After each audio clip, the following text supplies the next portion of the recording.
Dalam rangka memperingati Hari Bayangkara ke-73, Polres Aceh Tenggara melaksanakan kegiatan senam bersama dengan tema "Dengan Semangat Promoter Pengabdian Polri untuk Masyarakat, Bangsa dan Negara", Minggu 23 Juni 2019. Kegiatan yang diselenggarakan di halaman gedung Mapolres Aceh Tenggara tersebut turut dihadiri oleh Wakil Bupati Aceh Tenggara, Dandim 0108 Aceh Tenggara, dan jajaran Muspida Kabupaten Aceh Tenggara. Dimulai sejak pukul 7 pagi waktu Indonesia Barat, seluruh peserta senam dan olahraga bersama menghadiri jalannya kegiatan dengan semangat.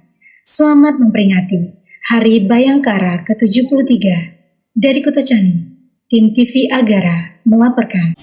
Untuk rangkaian kegiatan hari ini hanya senam bersama dengan unsur pemerintah daerah dan instansi terkaitnya dan dengan TNI, dan dihadirkan juga oleh ibu-ibu Persid, ibu Bayangkari dan ibu-ibu dari Pemda. Ya, untuk Hari Bayangkara ke-73 dengan temanya dengan semangat promoter untuk pengabdian masyarakat bangsa negara, harapannya agar Polri dengan masyarakat dengan TNI bisa sinergi untuk saling mengisi dan bekerja sama demi terciptanya Aceh Tenggara aman, tertib dengan mutunya sepakat segenap.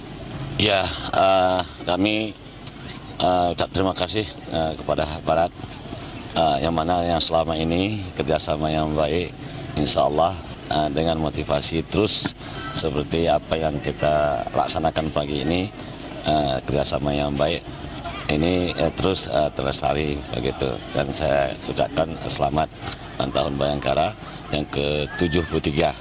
Mudah-mudahan polisi bukan sekedar profesi, tapi ini adalah jalan pengabdiannya. Terima kasih. Selamat Hari Bayangkara ke-73 tahun 2019 dengan semangat promoter pengabdian Polri untuk masyarakat, bangsa dan negara.